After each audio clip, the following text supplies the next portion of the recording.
Shabbat Shalom, everybody. Welcome to Midday Bush Meeting. It's Monday, and we continue to make that declaration that in Christ is our home.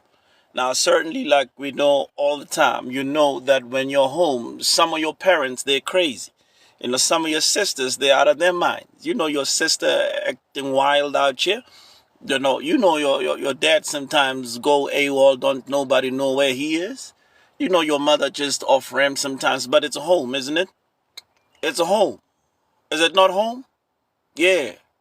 And since it's home, we're all getting better. We're all getting better at it. We keep going in the name of Jesus. Come on here, my sister Amanda. Don't you worry about it. You, my sister. If that's your life, it's my life. If it's your life, it's my life. I know, but we will never leave home. We will never leave home. We're never leaving home. Jesus is our home. Jesus is home. Listen here, my sister. I know. Sometimes it's your wife who crazy. Sometimes it's your husband. Sometimes your kids, you don't know what they're thinking. You don't know what in the world is going on in their mind. And sometimes you realize, but Lord, I spoke to him about this. I've taught him the right thing. Where he gets all of this stuff, I don't know. And that's where you got to learn to say, Jesus, I don't know what to do. But what I know is that I'm not going nowhere. I'm going to stay right here. And that's what this song is saying. He says, we will not leave Jesus because Jesus is our home.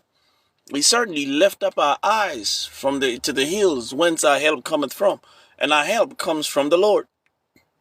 Oh, yes. Our help comes from the Lord.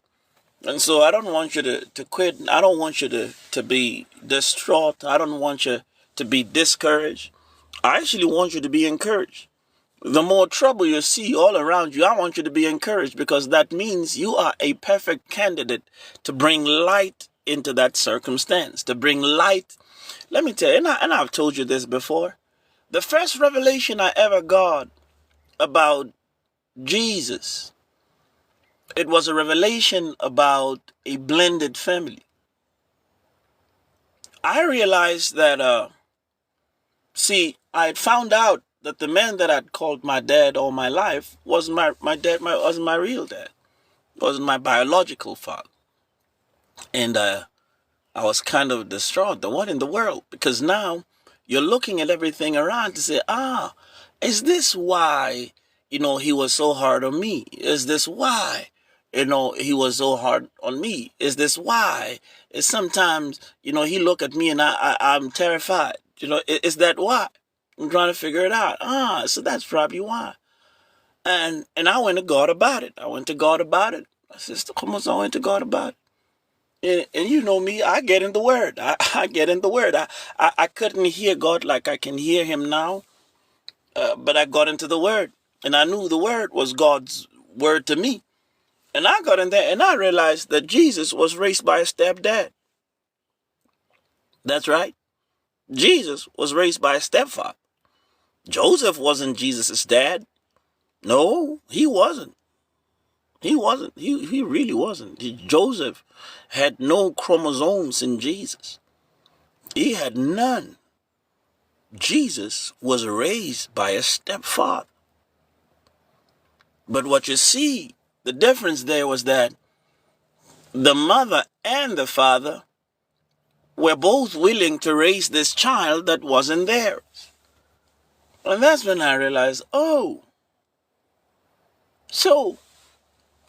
so what this man is doing, or what he did for me, was love me, even when he didn't have to. I mean, he could have gone and found somebody else who probably didn't have kids like my mother. But he loved me. He was there. I told you the stories. I mean, he was a bad man. He protected me, even if he wasn't there, because everybody knew that, if you touch any of his kids, he's coming for you. He's coming for your mother. He's coming for your father, your brothers, your father's brothers, their friends, and their friends. They're going to get it. And he didn't play.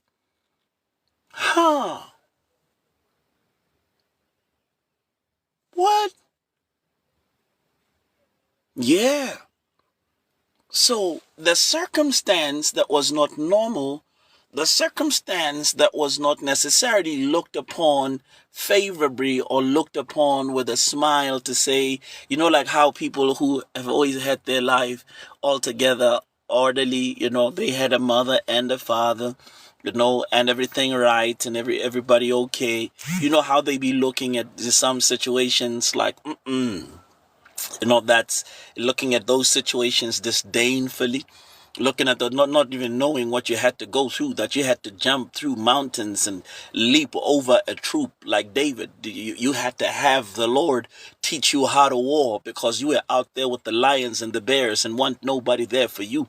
They don't know the victories that you've had to overcome. They've had everything catered to them, everything just given to them, everything just at their beck and call. I don't know if you've ever met anybody like that, now lady. They've just had everything at their beck and call. When they scream, the house help runs. Ooh, what's the problem? What do you need? Just get me some tea. And the house help will go and get them some tea. Ooh, what's going on? I feel like I'm coming on with the flu. No, don't you worry. I call the doctor. The doctor come to their house, give them a house call. I didn't have money to go to the doctor. I had to depend on Jesus.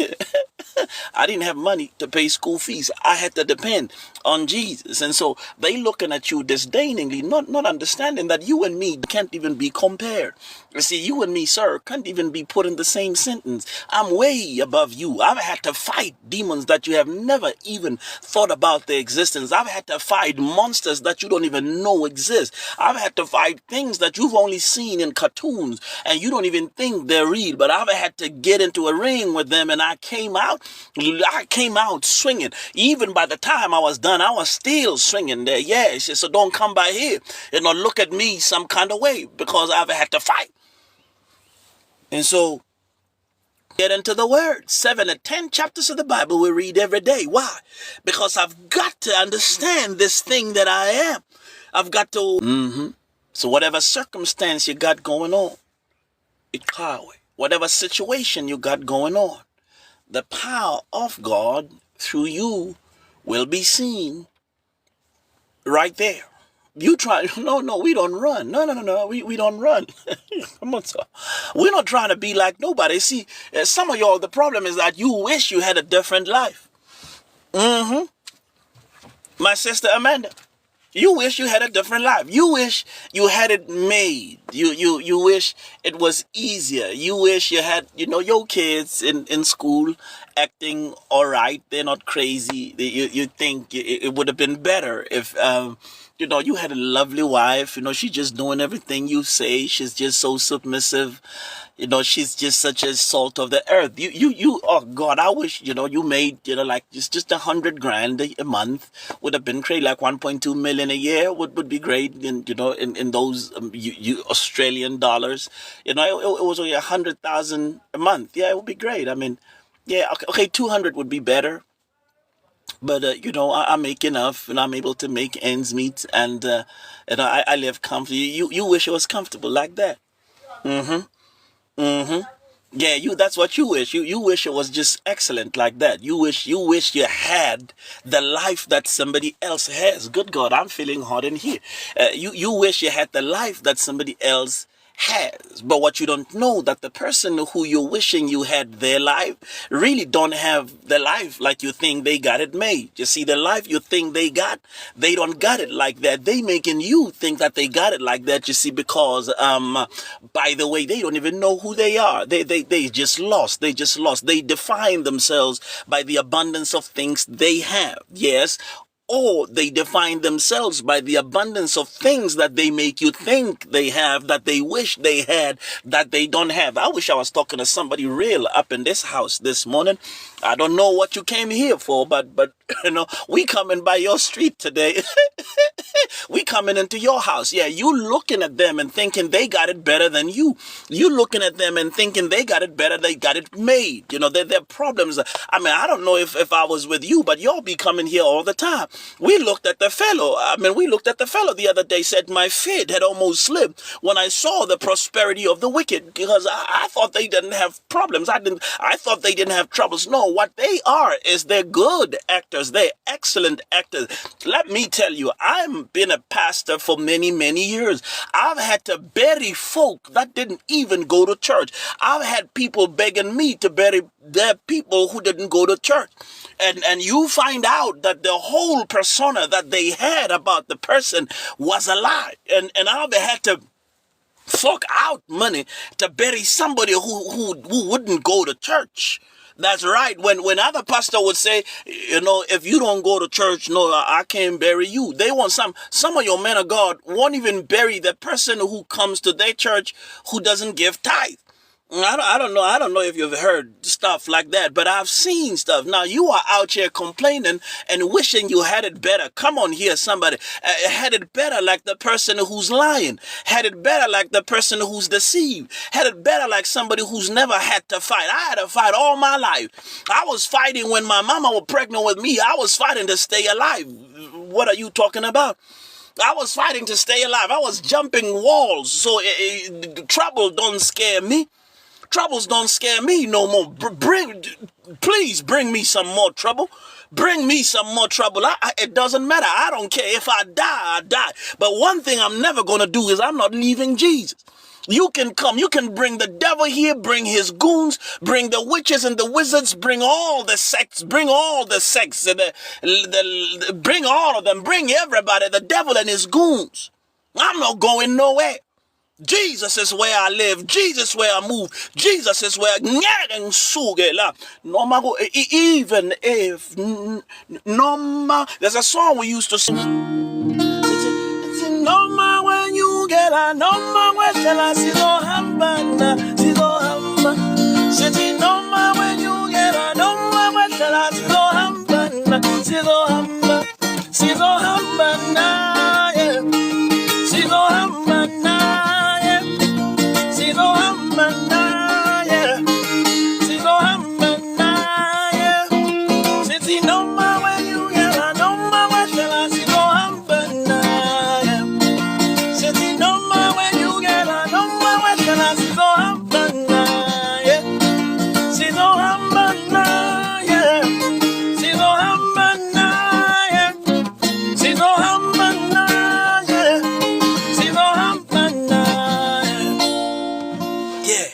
That's the song we sing. I've been singing that song all my life. And there's never going to come a day where I stop. I don't care what you're going through. I don't care what the devil's doing. I don't care what your mama doing. Jesus is where we stay. We stay here. Don't get so disenchanted. Don't get so discouraged that you're thinking maybe it would be better. It is better nowhere. It is better nowhere. Don't be fooled by people who are acting. Don't be fooled by people who make you make believe. They make believe. I'm forgetting the word that I wanted to say, but they make believe because you don't know what they're going through. The life that you got, my sister Amanda, that's your life. You want it to get better, you get better. You want your life to get better, you get better. You feel like you're poor, you want to be wealthy, you get wealthy. You put the work in because you've got all the power. You got all the enablement. You've got all the resources. The life you got, that's your life. You're not going to be coming here, sitting there, hoping you had something better. I wish my husband was taller. I wish my husband was richer. No, whatever you want, make him rich then. Make him rich. Pray, Lord, I want her to be tall, dark, and handsome. I don't know why you would want that, but if that's what you want, then pray about it and see what God tells you, or see if God won't make them the thing that you've always wanted them to be. But then I'll tell you, you might have to check your name on the witchcraft register. You know the witchcraft register? You might need to check your name over there because you out here trying to control people. You out here trying to control everybody. The last time I checked, the only person trying to control people is that fella who did God really say, because he wants you to do what he wants you to do. He wants you to be what he wants you to be. That's why he said, did God really say, God knows if you eat, you'll be like him. Well, when I read it, Queen Moteo, the Bible did say, God said, let us make man in our image, in our likeness, and let them have dominion just like we do. Now, when the snake comes, he says to her, God knows that if you do this thing that he said don't do, you're really going to be like him. Yeah, so now you want what you already got, but because you don't know you got it good like that, you're out here complaining. You're out here wishing you had what somebody else had. You wishing you lived in a bigger house, wishing you had a bigger car. Nothing satisfying you. You are not content. You're not happy with your life when you could be having the time of your room. You could be saying, Lord God, I thank you for my one room. I got peace up in this house. I got peace up in here. Lord, look at my little bitty car. It's not as big as that, but this car take me from A to B. I can move around in the city. I can move about and do this or that. Even when the car was not there, you were still God. You were still good. You still good. You'll always be good. And I'm grateful that I got to live in this little bitty 2-bedroom flat up in the city. Good God, help me, Jesus. That's the attitude you gotta have, because you out here thinking that the devil telling you if you had it like they did, you would be the one. Let me tell you, you're gonna get all of those stuff, and it still won't suffice. There's a fellow I once interviewed many years ago. He sold a company for about $600 million, and that was, listen, back in the early 2000s. The rand was quite strong then. Sold it for $600 million. Now I'm sitting interviewing this fellow, and he says he met this other friend of his, and the fellow said, "Look, man, let's have breakfast in Cape Town." He said, "Man, I'm in Joburg, man. I need to book a ticket." He says, No, just go over to Lanseria. My jet will be waiting for you." Gets there, flies to Cape Town, has breakfast with his friends, and he's back home to pick up the kids in Joburg by the afternoon. And he says, "I realize, man, if you think you got money, there's a fellow who got more money than you. And so if money is what you chase, if money is what you're chasing, you never get to a place where you're content. You never get to a place where you're settled." And certainly the fellow, he's good. The fellow says to God, "God, please don't just give me what I need, okay? Don't give me too little that I start to steal, okay? And don't give me so much more that I forget you." All right, then, and that's a noble prayer.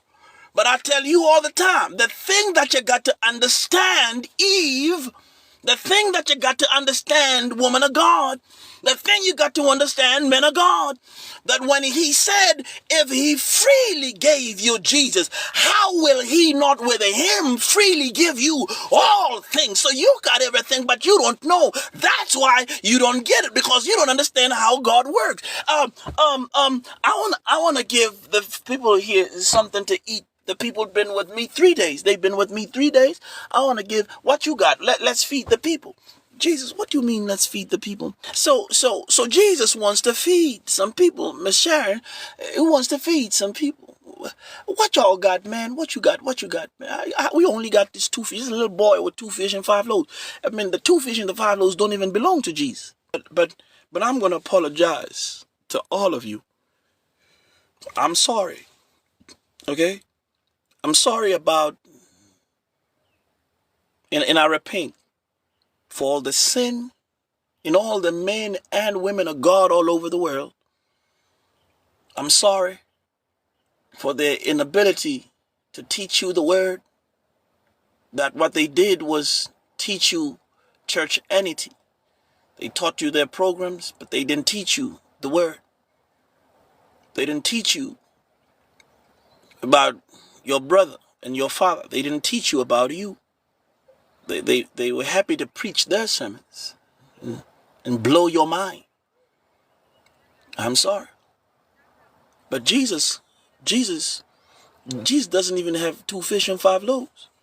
But they told you no man of God can do anything for you if he don't have the thing. They said that the men of God who, according to them, is broke can't make you rich. The men of God, according to them, who's sick can't make you well. They said that the life of God in a man is subject to that man. And I know they said it, and don't sit there looking at me like Alice in Wonderland. Some of y'all might have even said it yourself. Don't look at me funny. Don't look at me funny. You know they said that. You know you said it yourself. Now, I'm sorry, okay? I apologize because that's what they said. Now, look at Jesus right here. Jesus wants to feed the people. But Jesus doesn't even have food to give the people that he wants to feed. What that tells me is that Jesus wants to bless people with money, but Jesus don't even have the money to give to the people himself. Y'all looking at me funny. It's all right. You'll be okay. You'll be all right. Just calm down. We were shocked too when we found out. But Jesus don't even have 2 fish and 5 loaves to give to nobody. But you come here and don't you listen to no man of God who don't drive a Rolls Royce, who's not blessed. Who told you there's a man of God who's not blessed? It is absolutely not possible to be a man of God and not be more. It's impossible. It's not possible. It's not possible to be a man or a woman of God and not be anointed. It's not possible. But they feed off of that thinking so that you diminish yourself in your idea of you. Jesus doesn't even have 2 fish and 5 loaves. And they brought it to him. Oh, you think it's just Jesus? No. Paul, you know, most of y'all have never really read the word. And I thank God for those of you who are. But I'll show you how even Paul, you know Paul, the one who wrote most of the New Testament. Paul said, hey, there was this thorn in the flesh that was buffeting me. I mean, do you understand? I don't know. I don't know. Some of y'all, I've never been with you. But there's some beloveds who came to the camp, the picnic and the camp. Well, we don't eat at the camps. We eat at the picnic. But there was a buffet. There was all kinds of foods over there. All kinds at the buffet. That means they could eat anything they wanted. Certainly just go to town. Now, Paul says, there's a messenger that was sent to buffet me. Do you understand what that means? That means Paul's problem could appear at any time whenever it pleases. Kind of like how the evil spirit would torment Saul. It would come at any time. He had no way of controlling it or defending against it. And he got up and said, no, I'm going to pray. I'm going to pray. Lord, there's this thorn in the flesh that is buffeting. Please take it out. Heal me, Jesus. He's praying the first time. He don't get no answer. Miss Lee doesn't get an answer. You're like, I gotta get an answer. I'm going to pray until something happens. He goes, prays the second time. Still no answer. Still no deliverance. Prays the third time, rather.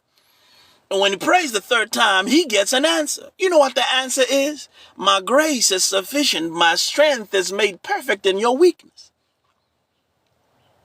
So if your preacher's saying you must be rich for you to preach about the wealth we got in God, that means in his life, it is not the weakness that makes him strong. It is not his weakness that makes the grace and the power of God manifest. No, when they start to preach that, you know they're using something. There's something else that they've added on top of the word. Because God says to Paul, my grace is sufficient for you. My strength is made perfect through your weakness, in your weakness. So if you're strong, you certainly don't need no help. What's going on in your life? All the trouble going on in your life? Yeah, that's good. That's good. You got trouble? Yeah, I clap hands for you. I celebrate you. Or you stressed right now. You got anxiety. You're a bit confused. It's a little bit dark in your way. Not everything going exactly how you want it to go. Well done. Well done. I celebrate you. Well done. Well done. You better get up and dance and thank God. Because his grace is made perfect through your week. Whatever you got going on, yeah, that's God in your life. But you see, the kind of gospel that was brought to you, no, God is going to deliver you. You're going to be free. Free way. As long as you are in the flesh, in the world, you will have trouble, he said.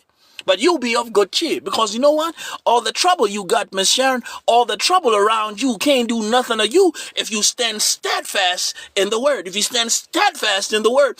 Look, I told a friend of mine many years ago, the fellow had, he had met this little girl and he was dating and he was fun. I'm like, hey, fellow, you don't checking up on me. He said, man, I done met my future wife. I said, what I've learned with life is people come and people go. Friends come and friends go. But brothers are there through it all. And if you sacrifice or compromise me for the sake of this little thing that you got going on, don't you come at me looking at me funny when she's gone and I'm still here. And you're like, man, she'll never go. I pray to God, you're right. And the girl came and the girl went. And he had to come back. Why? You got to understand. Don't leave Jesus. Whatever is going on, don't leave Jesus. Don't leave Jesus. Hold on to his hand, regardless of the circumstance. And sometimes it's going to be rough. It'll be like you're right, just almost in the eye or the epicenter of the tornado. But just hold on to his unchanging hand. And I hope you get it. I hope you get it this morning. Just hold on to him. So let me finish. Well, Jesus takes the two fish and 5 loaves. See, you're looking at Jesus saying Jesus ain't got nothing. They're looking at you and saying, you ain't got nothing. Jesus? What is Jesus going to do with the 2 fish and the 5 loaves he had to borrow? Well, he takes it gabisile, and then he gives thanks.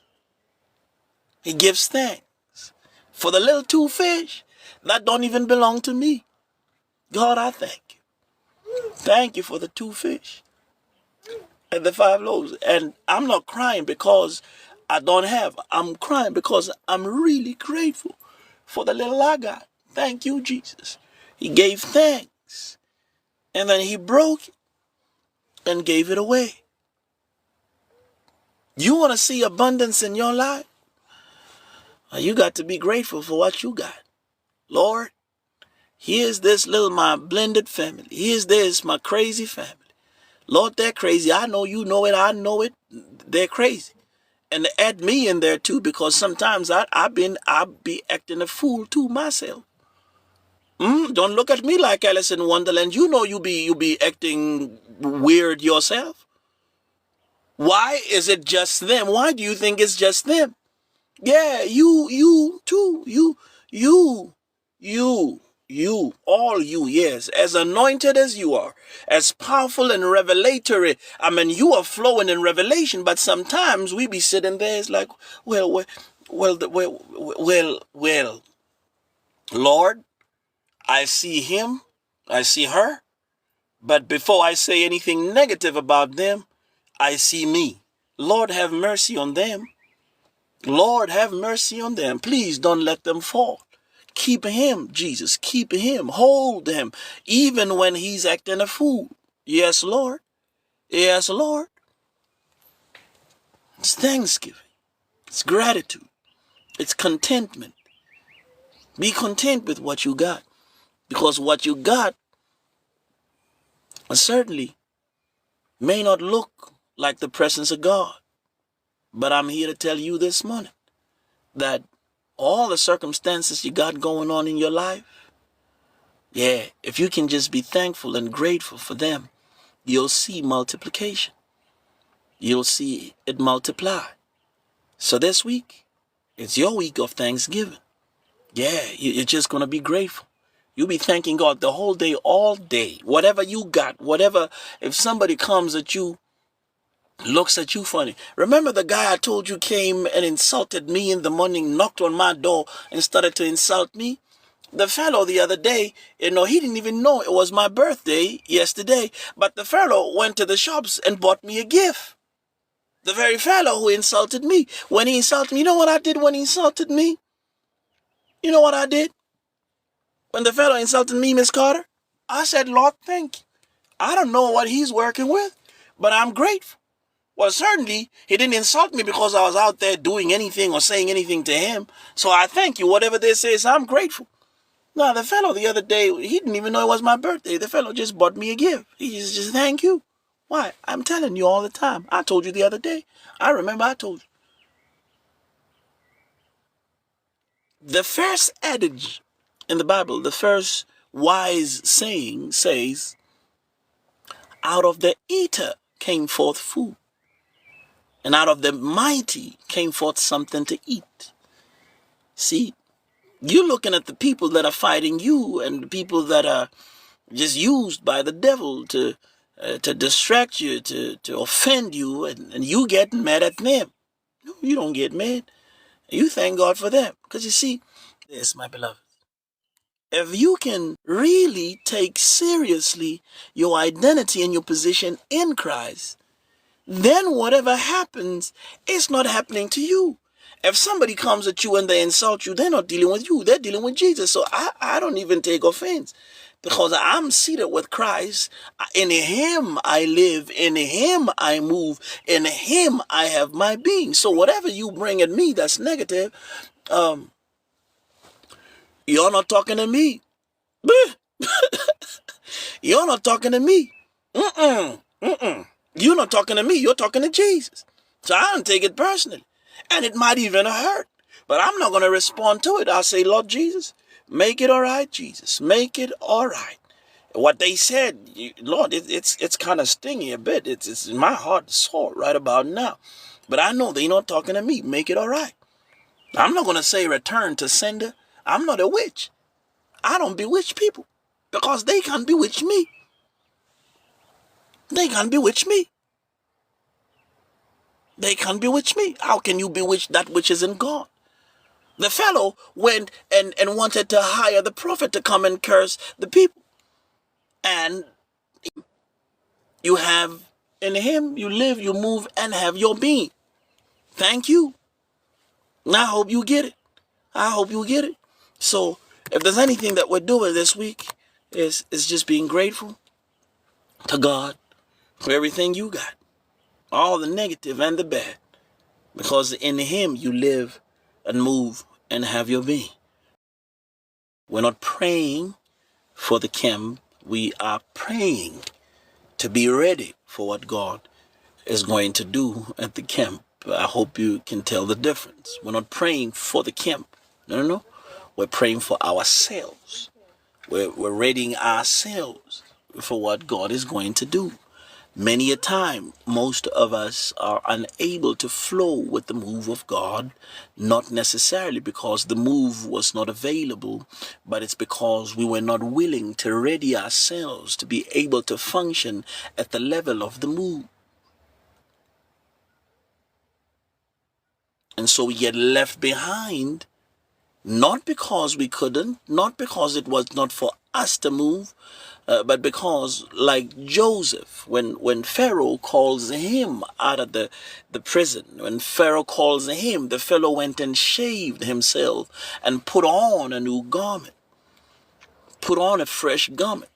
Most of you, when you're called to come and see the king, you just want to rock up just the way you are. No. No, you better shave.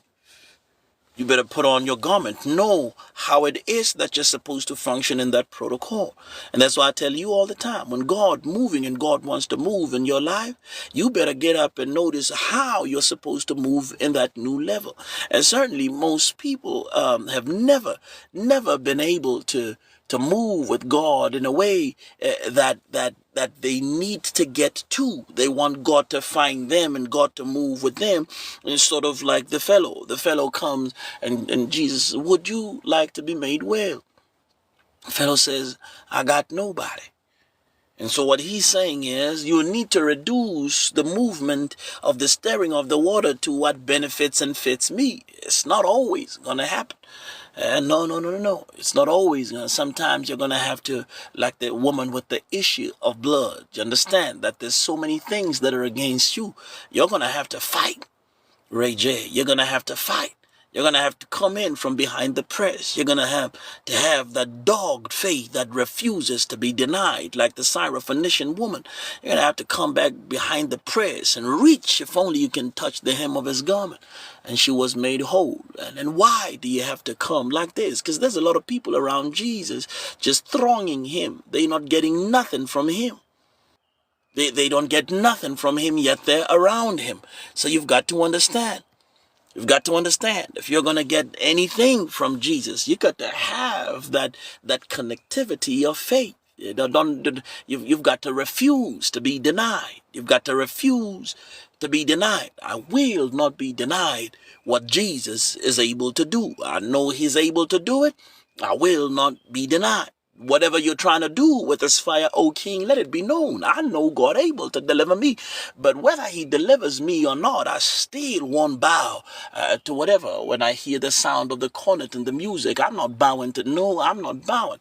If I die, let me die.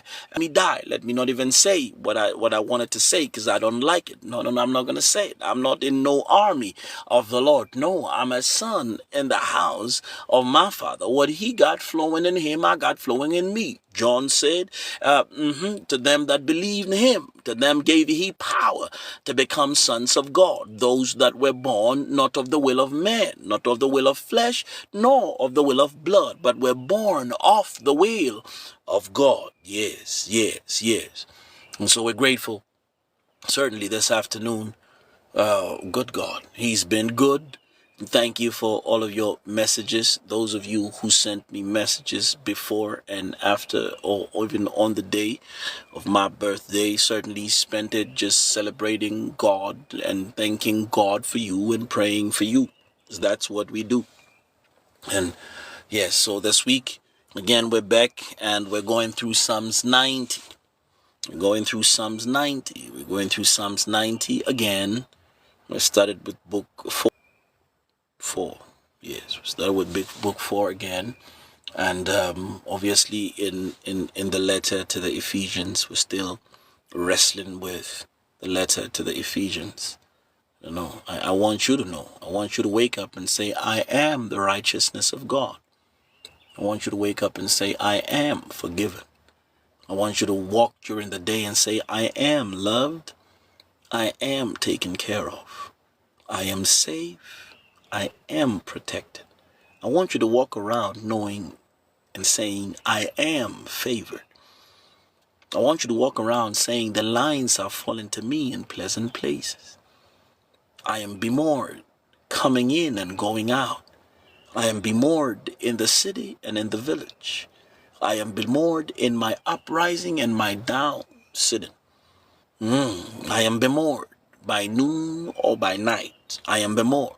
In whatever state I am in, I am accepted in the beloved. I want you to walk around saying, I am healed. I am delivered, set free, wealthy, saved by grace. Yeah, walk around. Walk around with the knowledge of the reality of those things. Now, when you experience something that is negative to what your confession is, don't respond to it, because we never respond to that which we're not. If anybody comes at you in an unhealed manner, don't respond to unhealthiness. When somebody comes to you in an unloving manner, don't respond to that which is not you. You are love.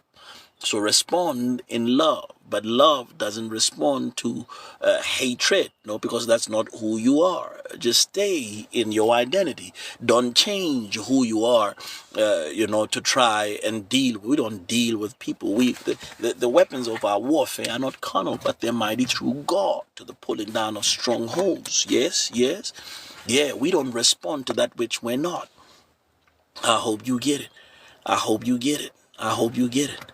In the name of Jesus. And so we're looking at Psalms 90. It's the Psalm of the man of God, Moses.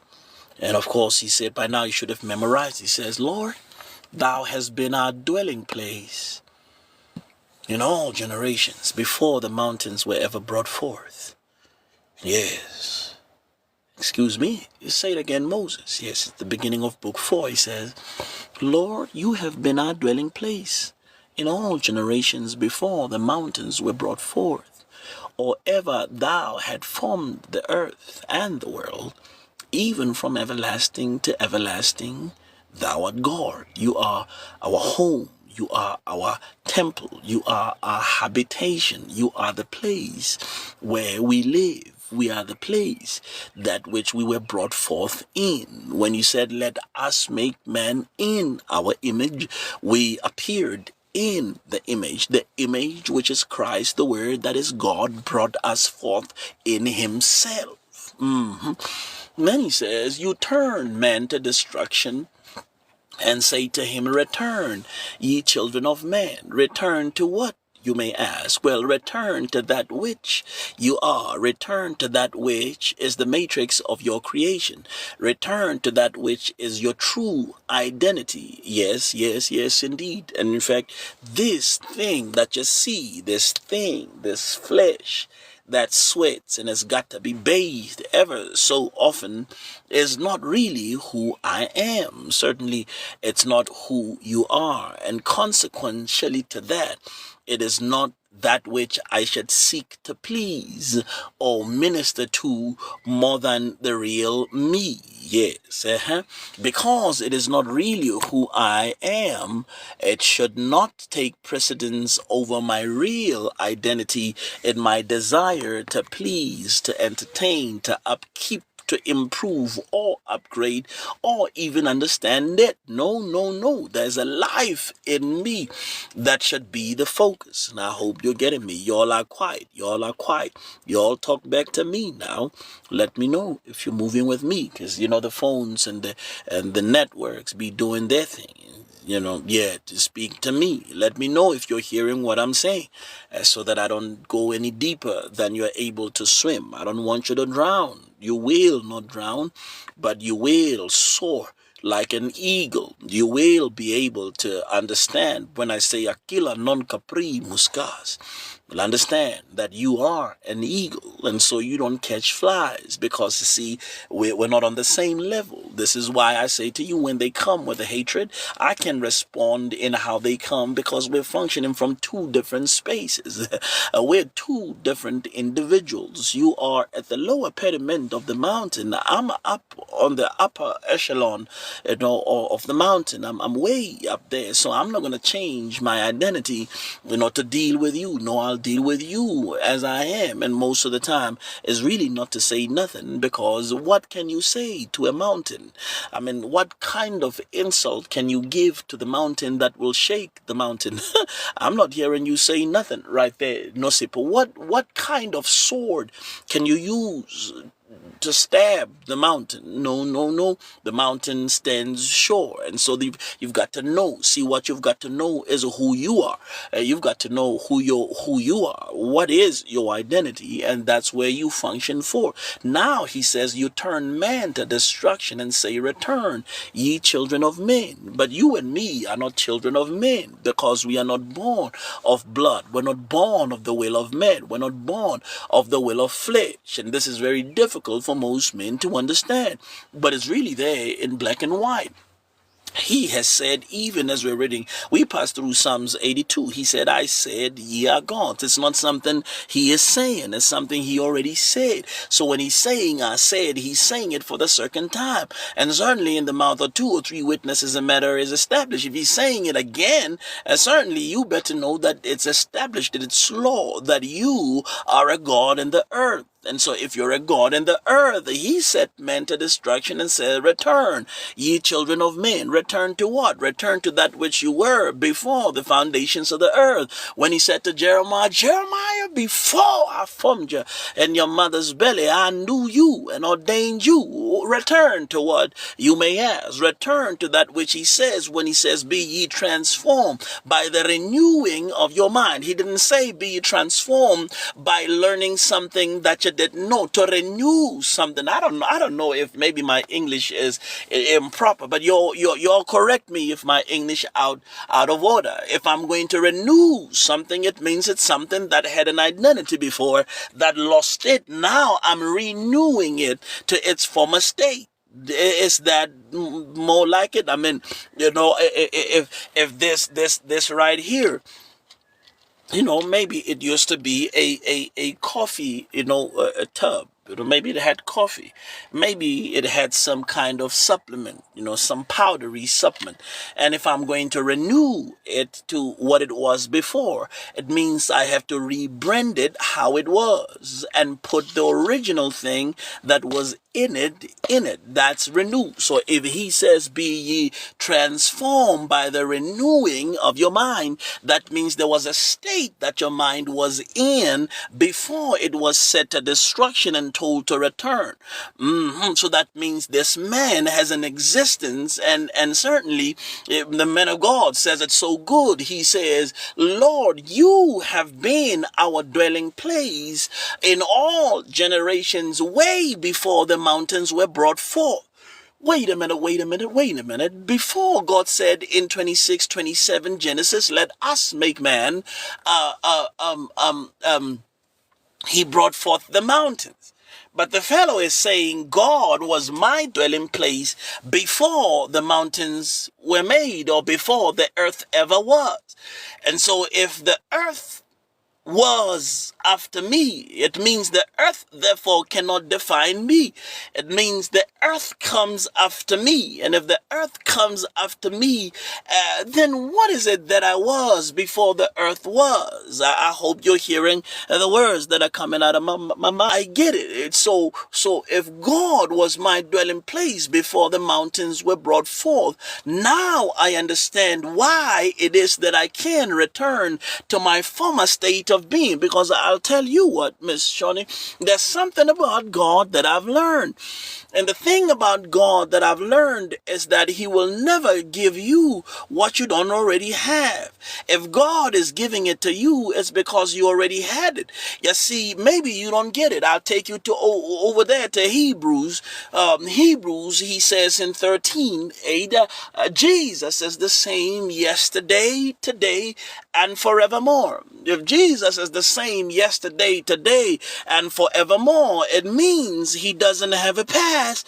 He doesn't have a future. Now I understand when Moses, Mamidola, asked him, who shall I tell them sent me? He said, tell them I am that I am. And that means I will never be that which I am. If I am that which I am, it means even tomorrow I still am what I am. And what I was is what I am. And what I will be is what I am. So I am the Lord and I change not. Wait a minute. And so because now I'm made in his image, I have to come now to the renewing of the mind, because that which I was is that which I must be, and that which I must be is that which I really am, and that which I will be is what I was even yesterday, tomorrow. Now I understand, therefore, when he says, be ye transformed by the renewing of your mind to that which you were, because that which you were is that which you really are, and you can never become in God that which you were not, because that which you were not does not exist unless you forget who you really are. But he says, before the mountains were brought forth. Now we take some Cambridge. Cambridge says to renew. That is to take up again. He says, renew your mind. Take up again that which was. Take up again that which was. Come on here, no sip. Take up again that which was. You see, your problem, beloved, is that you are trying to become. No. He has not called you to become. No. He has not called you to become anything that you were not already. That's why he says renew. Be ye transformed by the renewing. Do not conform to the world, but be ye transformed by the renewing of your mind to that which was. Take up again that which you are. Take up again that which you were. Take up again that which you would be. Because if you were it, it means you are. That's why I tell you all the time, God is never going to bless you No, God is never going to heal you. No, God is not never going to favor you. He's never going to elevate you. You know why?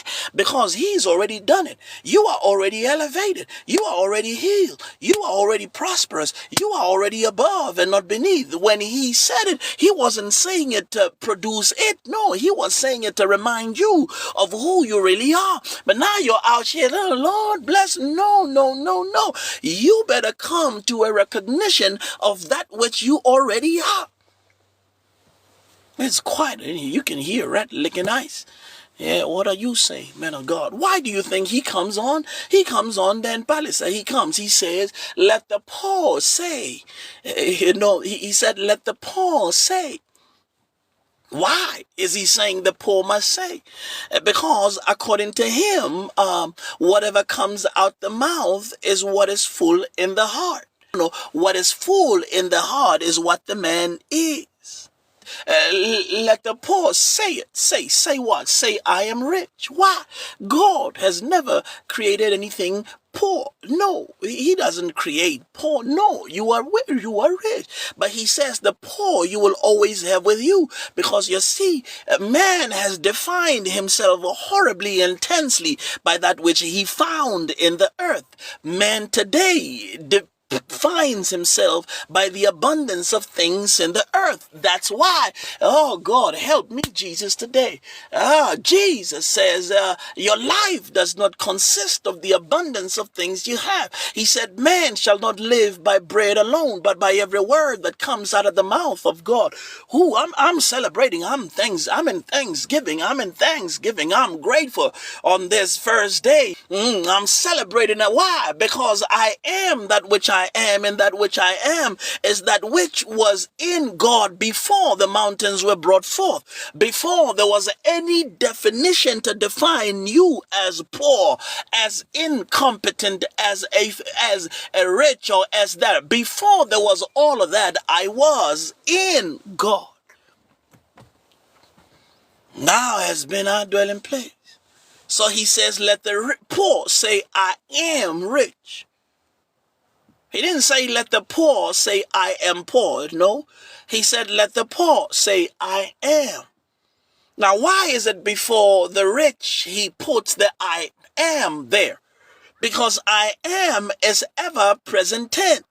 That means even when you didn't know it yesterday, rose petal, you were still rich. That means even when you had not come to the cognizance of that reality and that truth, you were rich. Even when you were living and thinking and moving like a poor person, you were really rich, but because it has not come into your mind, it hasn't come into the reality of that which you're able to deal with, and then you haven't seen it. Because rich is not what is around you. Rich is not what is in your account. Rich is not what the abundance of things around you is. No, rich is me. Rich is you. Rich is my identity. Be more is my identity. Oh, help me, Jesus, today. Thank you for the confetti. Rich is what I am. I don't got to drive a Ferrari to be who I am. I don't got to drive a Rolls Royce to be what I am.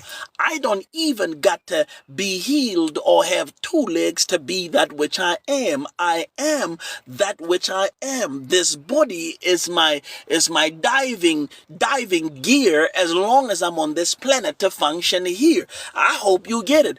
Rich doesn't mean that I got $1 million in my account. Rich doesn't mean I live in a mansion. Rich means I am that which I desire. You see, that which I desire, I am it. Do you need healing today? You are the healing you need. Do you need life today? You are the life. Do you need light? You are the light. Do you need joy? You must be the joy. Whatever it is that you need on the outside, you've got to become that, because you exist in God before the mountain. So before the definition or how the world defines you today, you exist before then. So how can that which comes after you define you? Please tell me. I'll wait. How can that which comes after me define me? Unless there's a level of insanity, if you will, or some lostness in my mind. And that's why we get into the Word. 7 or 10 chapters of the Bible we read every day. Why? Because I've got to understand this thing that I am. I've got to work it out. I got to work it out. I got to renew. I got to take it up again. I got to take it up again. I got to, like Samson, I got to sit on the pillars. Why? Because my hair growing again. And my hair growing again means I'm dangerous again. And so I got to work. I got to get in the Word to be able to hold on to the pillars again and become that which I really am. That is a deliverer. Samson didn't stop being what God had called him to be because he was blind. Samson did not stop being a deliverer because he had lost his eyes. And that's why I tell you, certainly as long as you're alive, you will be betrayed. You will be betrayed. Jesus is Jesus, but Jesus betrayed. And you've got to be willing to love your betrayers. You've got to love your enemy. What difference is it when you only love those who love you? You got to love those who hate you. Certainly they hate you, but you love them to show that who you are. I hope you get it. I hope you get it. And Samson is over there and his hair growing back. And I tell you all the time, I don't even think Samson was meant to die in the collapse of the house. Samson died because he said, let me die with them. That's why he died. But certainly whatever has happened in your life, if you can hold on, I sing you a song. I sing you a song. I sing you. See, sometimes you forget that Jesus, he is the pillar that holds your life. He is the pillar that holds your life. Master Jesus, you are the pillar that holds my life. Master Jesus, you are the pillar that holds my life. You are the pillar that holds my life. You are the pillar that holds my life. Master Jesus, you are the pillar that holds my life. Master Jesus, you are the pillar that holds my life. So the fellow holding on to the pillars. There's something about you that you don't know, Kabisi. There's something about you don't know, Melita. There's something about you, Sidi, that you don't know. You are looking at everything you got to do in your life, and it's getting you swamped. Like you're drowning. I can feel you drowning. I can feel you drowning. You say, it's too much. You are drowning. Oh, it's too much, Lord. And your eyes are closed. You can't even see. You can't even see. Because you think the water can kill you. That's what you think. You think the water can kill you. You don't die because of the water. You are made up of water. How can that which you're made up of in this body kill you? It kills you because you don't know who you are. You define yourself by what you found here. You have forgotten who you are. But Samson started to remember. He remembered who he was. And the Bible said he killed more Philistines that day than in all the times that he had performed what he was born for. Beloved, you're not in trouble because of the trouble you're in. You're in trouble simply because you don't remember who you are. You don't remember where you came from. You haven't renewed your mind. Órale, mi hermano, Eduardo Vargas. I've missed you, man. Good to see you.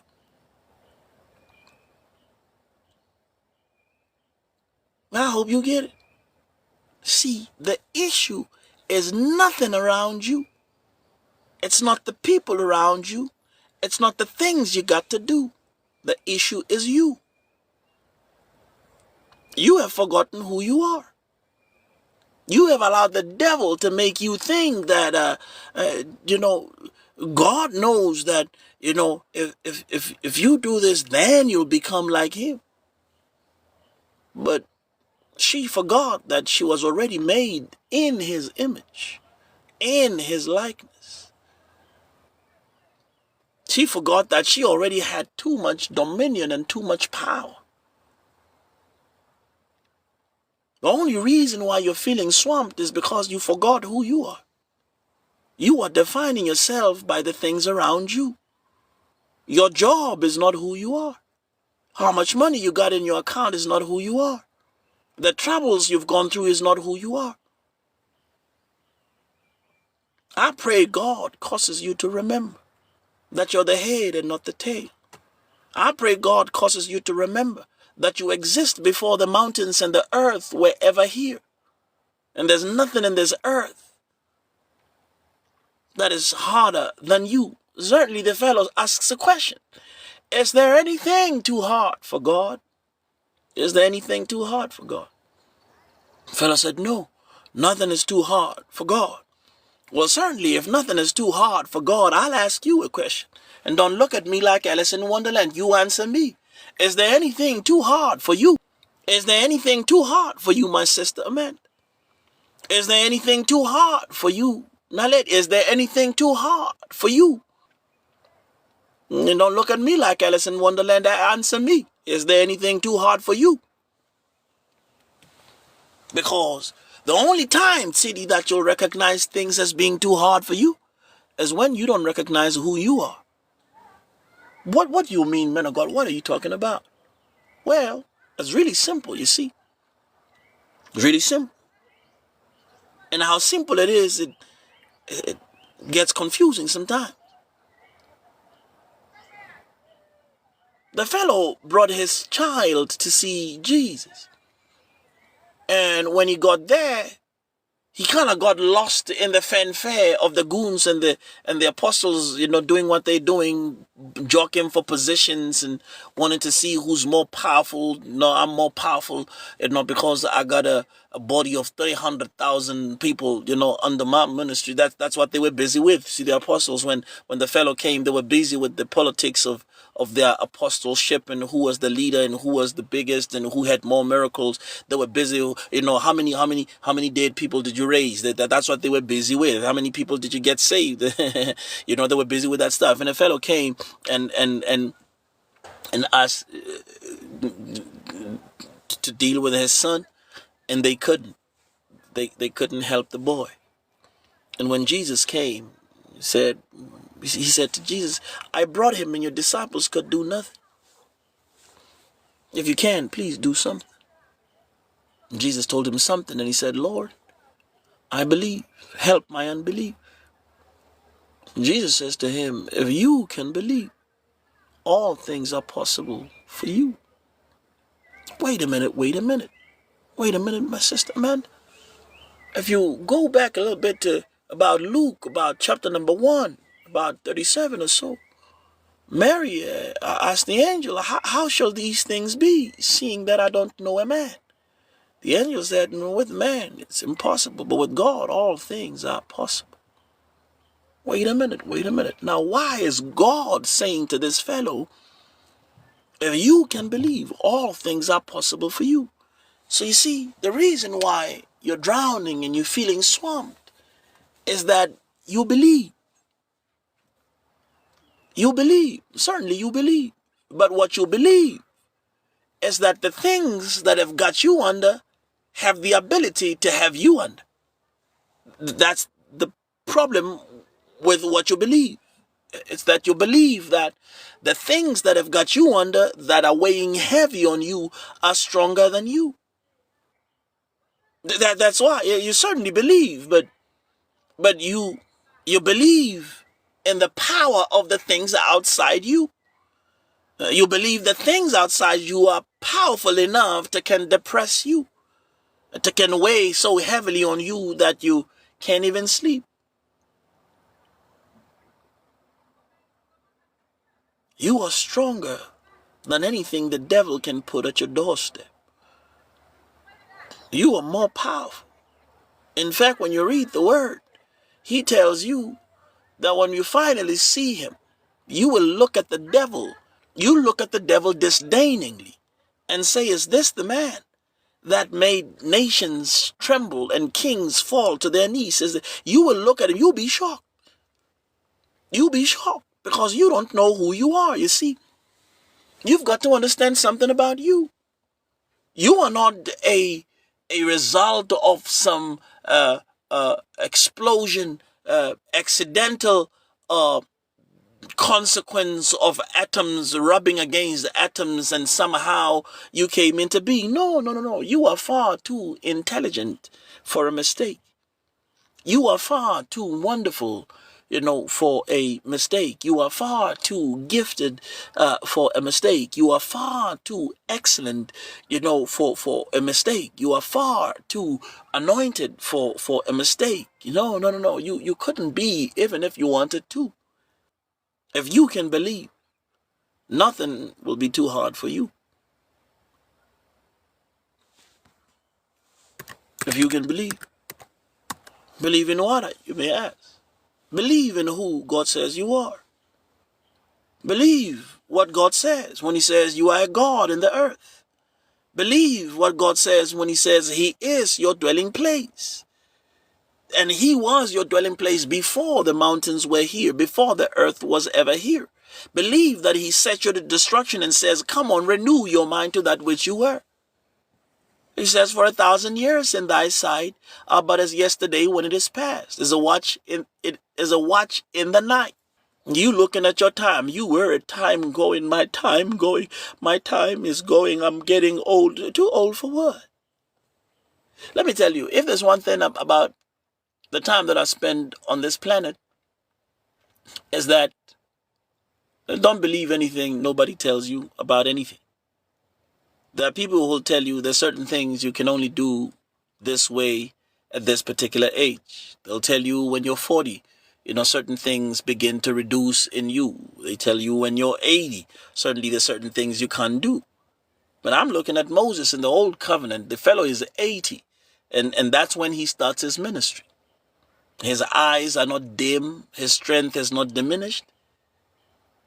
And they're going to say, no, he is an anomaly. He is a freak of nature. No.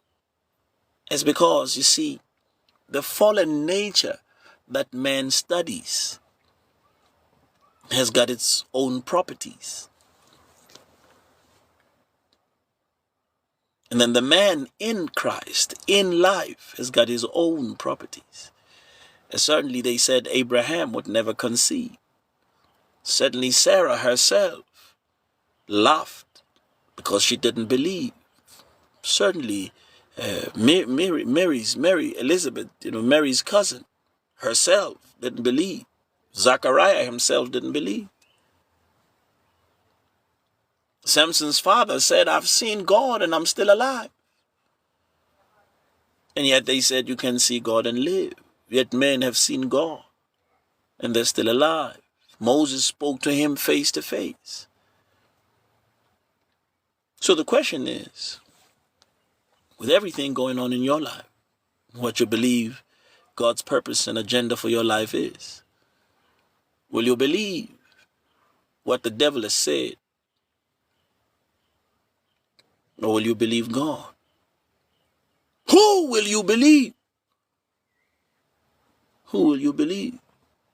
Certainly the folks will come back with their report, and there's 10 of them. They're saying, ooh, we can't take the land. It can't be done. Who will you believe? Will you believe your doctor? Who will you believe? You believe your professor, your educator tells you you can't be nothing. You'll never amount to nothing. Who will you believe? Don't look at me like Alice in Wonderland. It's a question. Who will you believe? And it's a question I need you to answer to yourself in yourself. Who will you believe?